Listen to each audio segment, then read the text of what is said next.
One attraction in coming to the woods was that I should have opportunity to truly see the spring come in. The sky appears broader now than it did. The day has opened its eyelids wider. The lengthening of the days is a kind of forerunner of the next season.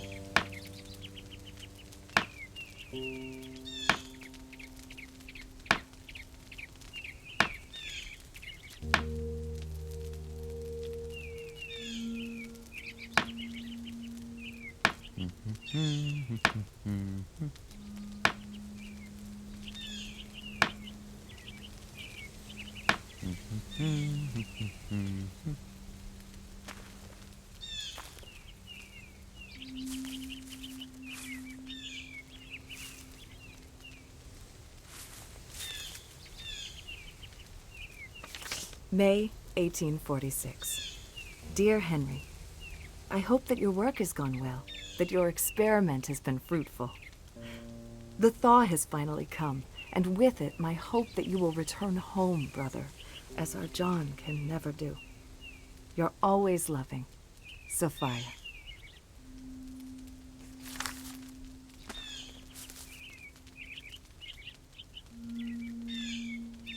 Dear Henry, I will soon be off to London and Paris to deliver my new lecture and meet with Mr. Dickens, Lord Tennyson, and Mr. Carlyle.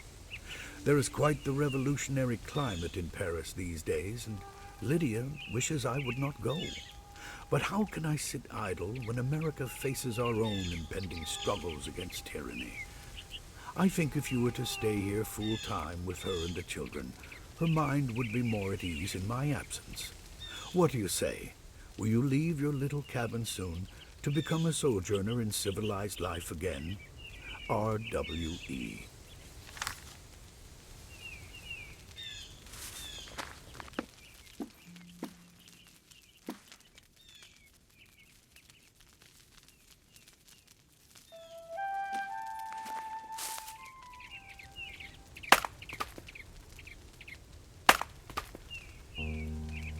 Ah.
Mrs. Ripley and her friends were so charmed the other night to hear your account of your housekeeping at Walden Pond.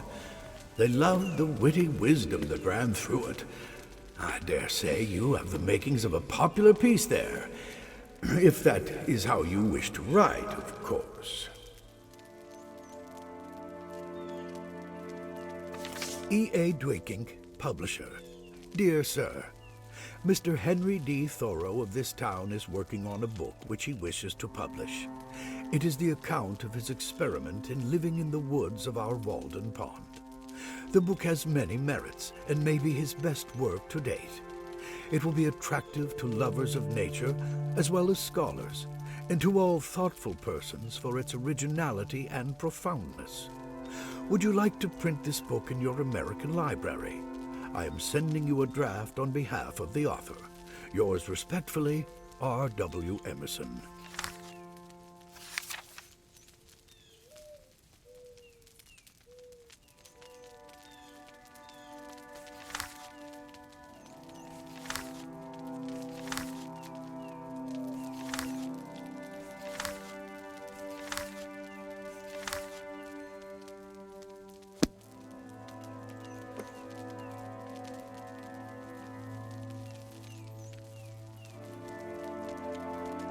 Henry, there you are.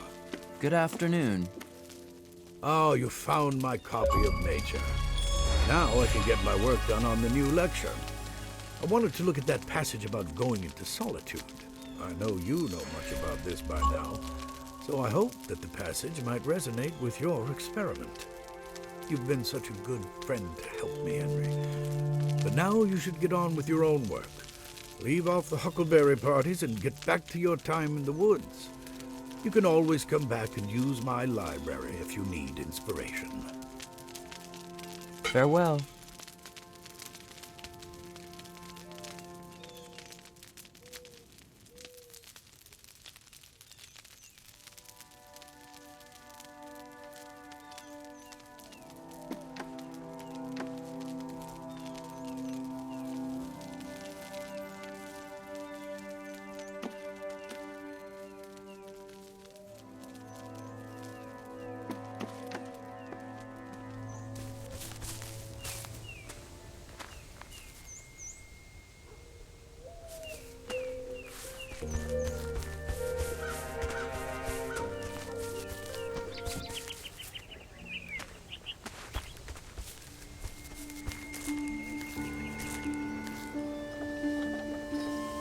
What an idea, Henry.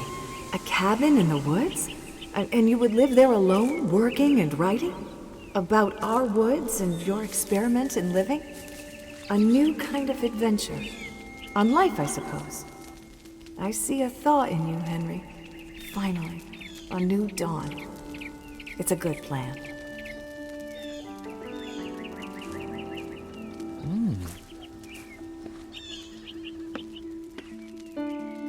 Rather than love, than money, than fame, give me truth. I sat at a table where were rich food and wine in abundance, and obsequious attendance, but sincerity and truth were not. And I went away hungry from the inhospitable board.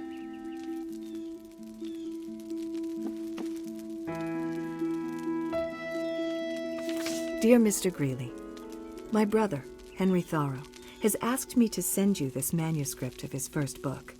He says that you have been much interested in his shorter works and may take this as well.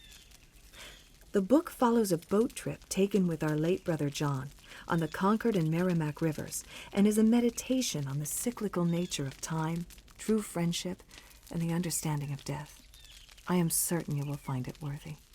Yours, Sophia Thoreau.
I do not speak to those who are well employed, in whatever circumstances, and they know whether they are well employed or not, but mainly to the mass of men who are discontented, and idly complaining of the hardness of their lot or of the times, when they might improve them.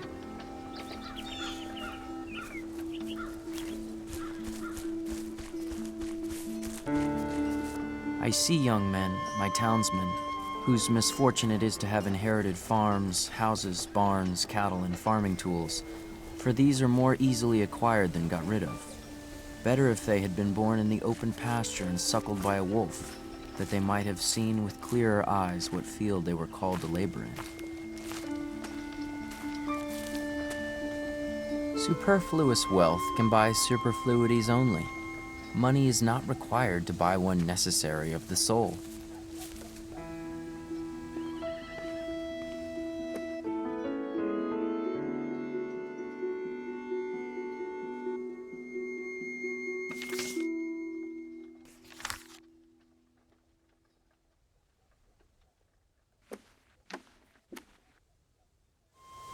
Happy spring to you, Henry. Surely you must be ready to come home now, having seen a full year at the pond. Though it must be fine this time of year. I never have time to see it myself, but a man must make a living.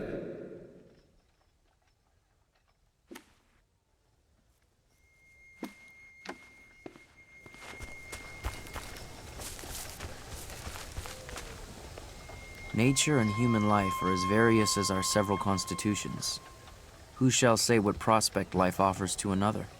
Could a greater miracle take place than for us to look through each other's eyes for an instant?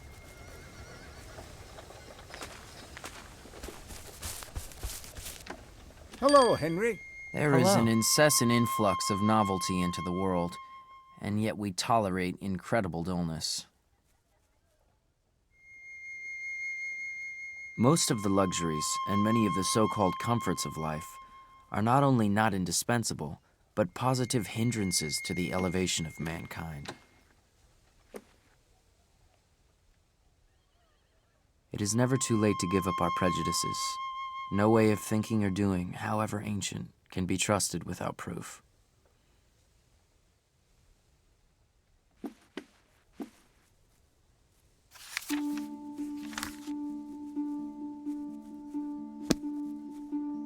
What can I do for you?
I was startled by the honking of geese flying low over the woods, like weary travelers getting in late from southern lakes, and indulging at last in unrestrained complaint and mutual consolation. Standing at my door, I could hear the rush of their wings when, driving toward my house, they suddenly spied my light, and with hushed clamor wheeled and settled in the pond.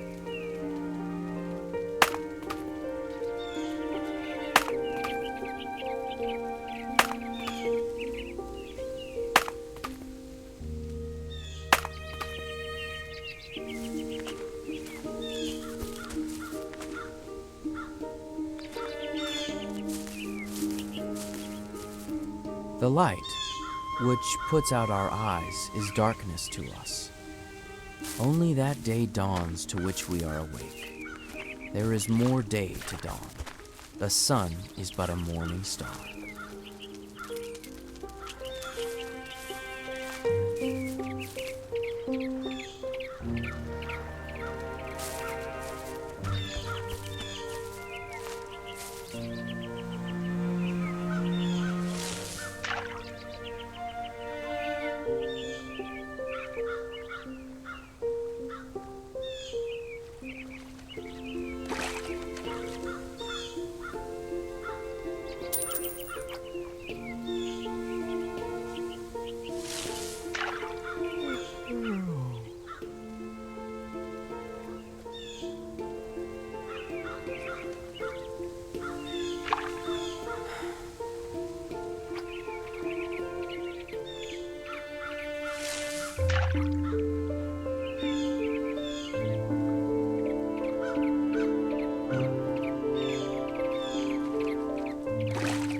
If a man does not keep pace with his companions, perhaps it is because he hears a different drummer. Let him step to the music which he hears, however measured or far away.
Interesting.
Once it chanced that I stood in the very abutment of a rainbow's arch, which filled the lower stratum of the atmosphere, tinging the grass and leaves around, and dazzling me as if I looked through colored crystal. It was a lake of rainbow light, in which, for a short while, I lived like a dolphin.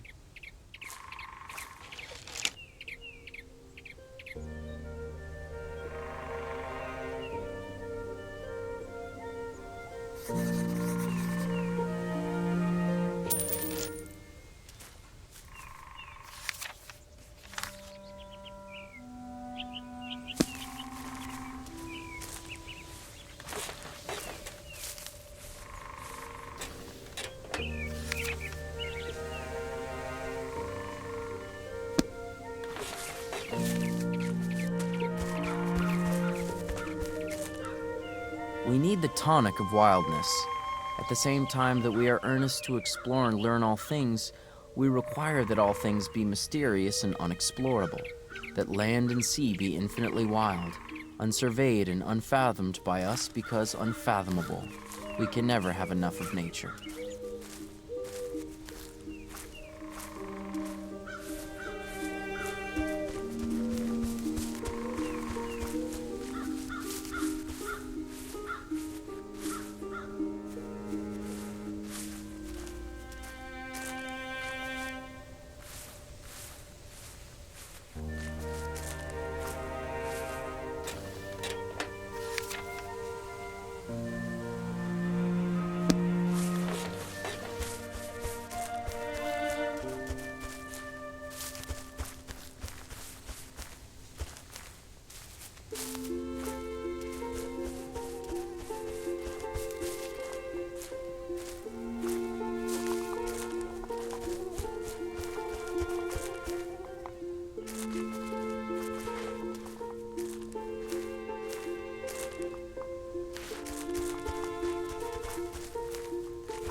Henry, there you are.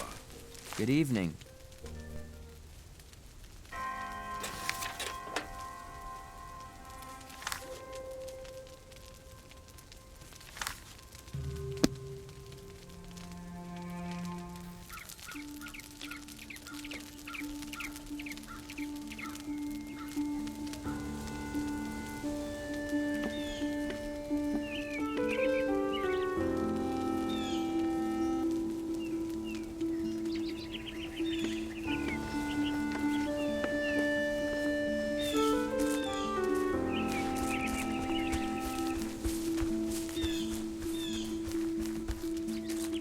The greater part of what my neighbors call good I believe in my soul to be bad, and if I repent of anything, it is very likely to be my good behavior. What demon possessed me that I behaved so well?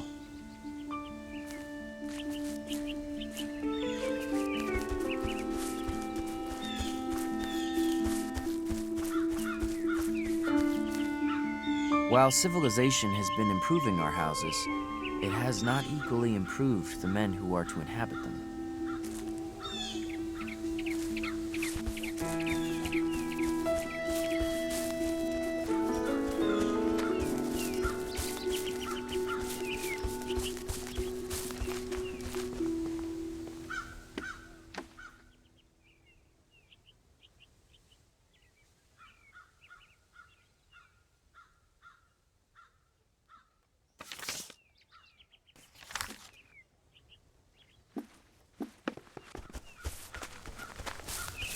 Good to see you, Henry. Good morning. What can I do for you?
When the farmer has got his house, he may not be the richer but the poorer for it, and it be the house that has got him.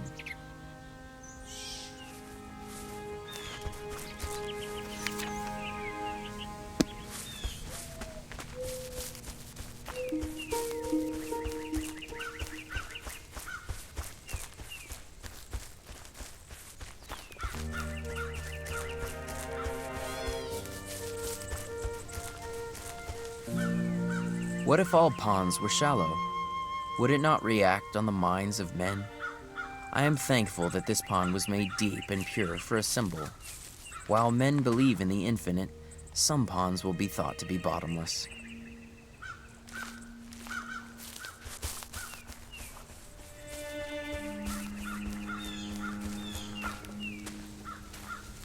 Ah, hello. Hello. Ah, you're back, Henry. I have much work to do, or I'd go for a walk with you. Feel free to use my library for inspiration as long as you like. Farewell.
The forest has never so good a setting, nor is so distinctly beautiful, as when seen from the middle of a small lake amid hills which rise from the water's edge.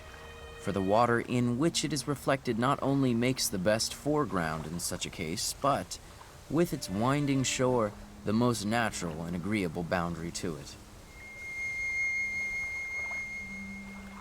I have spent many an hour, when I was younger, floating over the pond's surface as the zephyr willed, having paddled my boat to the middle, and lying on my back across the seats in a summer forenoon, dreaming awake days when idleness was the most attractive and productive industry.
The Earth is not a mere fragment of dead history, stratum upon stratum like the leaves of a book, to be studied by geologists and antiquaries chiefly, but living poetry like the leaves of a tree, which precede flowers and fruit, not a fossil Earth, but a living Earth.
About 15 years ago, you could see the top of a pitch pine, of the kind called yellow pine, projecting above the surface in deep water, many rods from the shore. It was even supposed by some that the pond had sunk, and this was one of the primitive forests that formerly stood there.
warm evenings, I frequently sat in the boat playing the flute and saw the perch, which I seemed to have charmed, hovering around me, and the moon traveling over the ribbed bottom, which was strewed with the wrecks of the forest.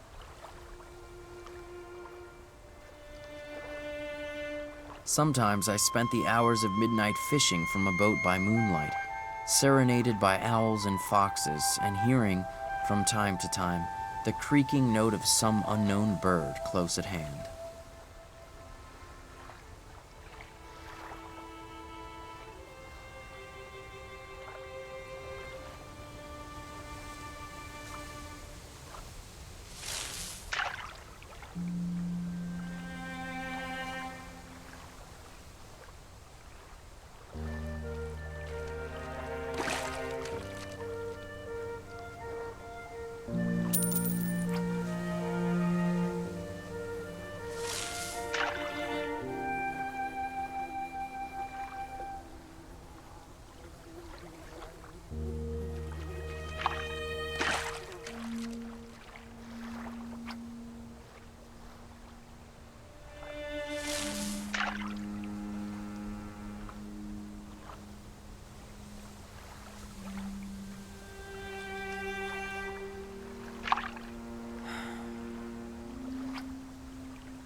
I am convinced that if all men were to live as simply as I then did, thieving and robbery would be unknown.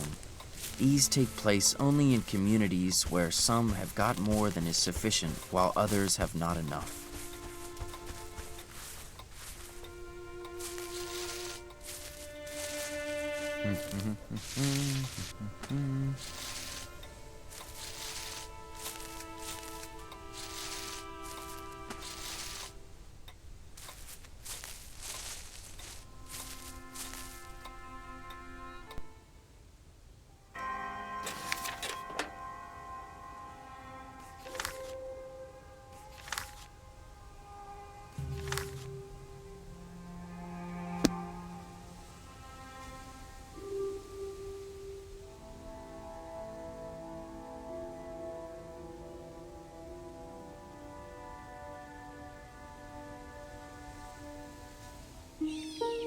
I left the woods for as good a reason as I went there. Perhaps it seemed to me that I had several more lives to live and could not spare any more time for that one. I learned this, at least, by my experiment. In proportion as one simplifies their life, the laws of the universe will appear less complex, and solitude will not be solitude, nor poverty poverty, nor weakness weakness.